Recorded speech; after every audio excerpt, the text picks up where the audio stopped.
Good morning, folks. Welcome back to the farm. You can see from the vehicle she's a little wintry here this morning. The past few days we've had some just gorgeous weather in terms of temperature, but it's been windier than all get out. So, you know, -4, but then it's like -20 with the wind chills. So it's calm today, so that's nice, but that's usually pretty indicative. And you can see from how gray the sky is over there, we're probably in for a whole pile more snow. And then I think it's going to get like real cold again. So anyways, enough about the weather. So I just got a little bowl of table scraps, got some eggs, got some apple cores, cucumber ends, a little bit of broccoli that the girls didn't eat for supper. Waste not, want not. In for the other girls. Send it to the chickens. I come in last night and I stacked up the compost pile again there. I want to get that thing back and heating. It cooled off a little bit there.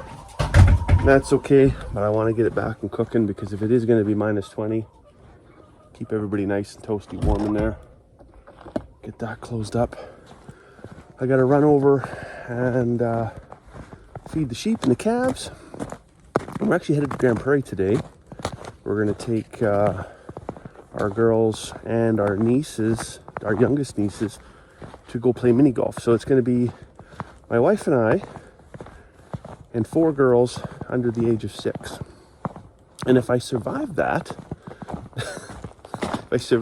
and I'm going to come back, round up the sheep this afternoon, and see about trimming some hooves. So we got one sheep, Olga, who had a foot injury, which took a while to heal up properly. But since she grows a lot of hoof too, so that doesn't help. But anyways, it always wants to curl under. So they get that trimmed up. Her and, you know, whoever else needs it, but she's the primary focus. You hear they're crying for their breakfast out there. So what I have to do is go in with a full bucket of grain and dump a little bit in the trough. The sheep go after that. And then I just stand at the gate with the bucket and the calves come out. And then they can kind of eat in peace. I find that the ewes, despite the fact they're half the size, just will not let the calves get a bite. There, so we got all the girls eating. There's Olga right there. That's the one I got to catch later. And the 2 little heifers munching on their grain. These ones can push and shove and do all they want. They can compete for grain. I don't mind if they compete for grain, but they're gonna push these ones out of the way. That's a little harder to justify. I need that grain in their bellies. Might look a little foggy. I just dropped my phone in the snow. But what that means with everybody close to lambing is it means I'm gonna have to figure out something for this space right here. Right now, that little dog, that little livestock guardian dog, he comes in and out of the barn right here, and he has the full run of this whole area beside the sheep, because I want him to get accustomed to the sheep. But he's still a little pouncy, let's just say that, to go in directly with ewes that are, you know, about to lamb. So keeping them kind of separate. So what that means, I need this access now for the ewes to come in at the end of the day kind of thing. So what I may have to do is come in behind the barn. You pups stay there. Oh no, well, they're out now, whatever. Anyways, I might have to come in behind the barn here and set up a little panel fence or something, a little run for that fella, so he's out of the way of the ewes entirely. Awesome. All right, so we're back from town here now, and it was tense. It was still tense. I'm out doing chores because I almost dare not go in the house.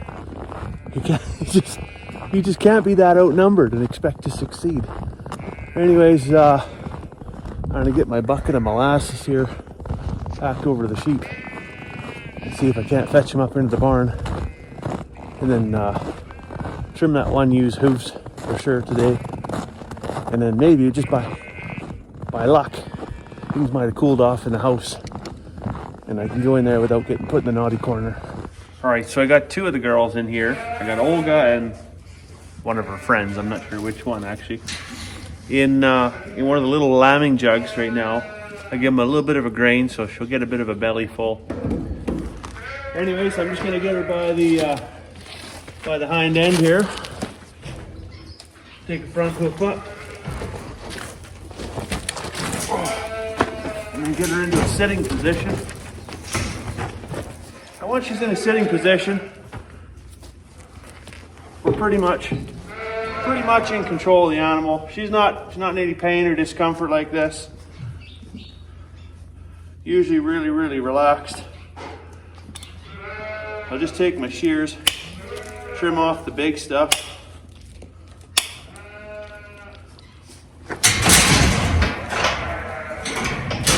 Every once in a while you get one that's a little spicy like that.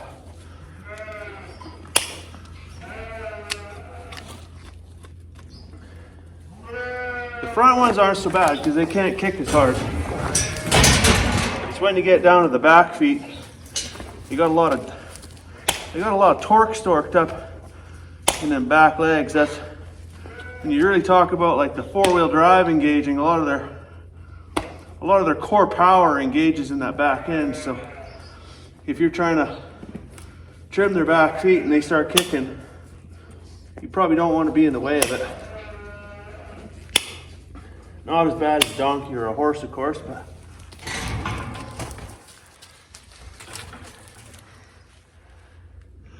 yeah, she's got lots of growth here.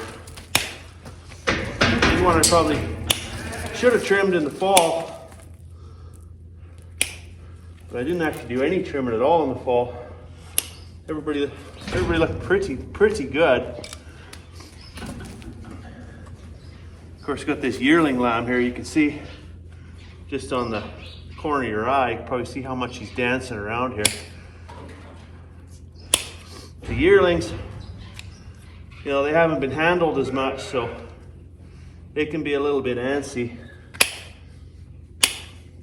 I'm just gonna go down there. Oh, should almost wear safety glasses for this. You get one in the eye. I'm actually able to do most of this with the shears. I don't think I'll have to do much knife work at all with her. So that's good. Despite being overgrown, her hooves are actually really good shape. Saying that, I might have to do a little bit on this one here. We'll see.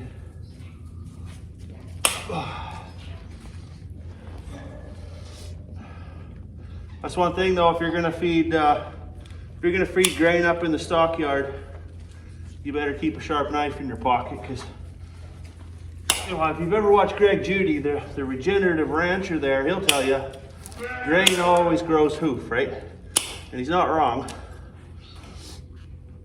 So it's a couple times a year, well, we have them up in the yard here, and they are getting grain.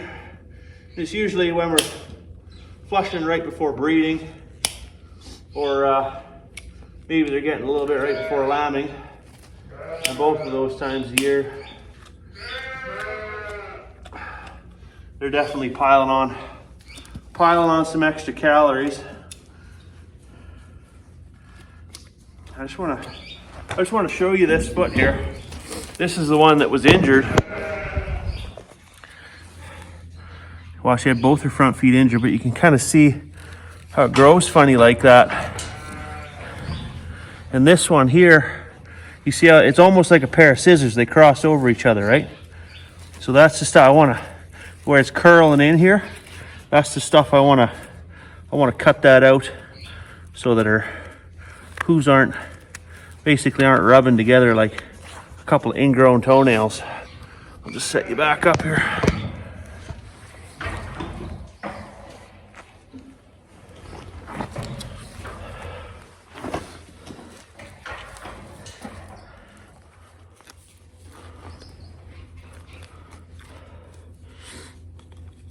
Yeah, if I can avoid having to take off too much of this surface, I'm going to try and avoid it, because especially this time of year when they're in the stockyards or like up in the, they're all in confinement, they're not out on open pasture. A cut in the foot can lead to an infection pretty quick. So Try to trim as little as a guy can.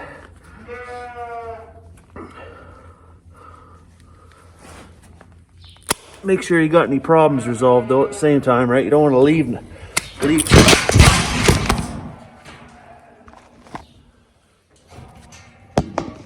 As I said, you don't want to leave something that's going to cause you an issue. Let's sit up again, girl.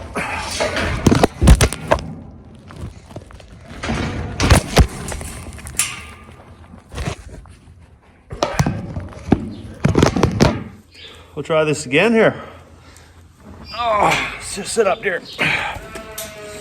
There we go. Of course, having this other one in here, it's always good to have a companion, but I probably picked one of the spiciest ones I got to come in and sit with her. Anyways, you can see that. Good clearance there now. So go ahead, let her get back up. I got a little gravel in my teeth there from when she flipped over, but she's in good shape there now. Like I said, I don't want to play with it too much, but I think after lambing, I'll come back and have a second look at her before I turn everybody loose on pasture. Generally, or shearing day, everybody's flipped over, everybody's pointed in the right direction. So I'll always take a good look at their feet, and if they need a little trim, they get a little trim. But she's one that, especially because she had that 1 foot injury, just the way her foot's positioned, always kind of wants to curl, like the hoof wants to curl around and inwards. So she usually needs 2 or 3 trims a year. She didn't get done in the fall. She's in good shape now. We'll come back here once the grass is visible again. Go on there, Olga. Back to be with your buds.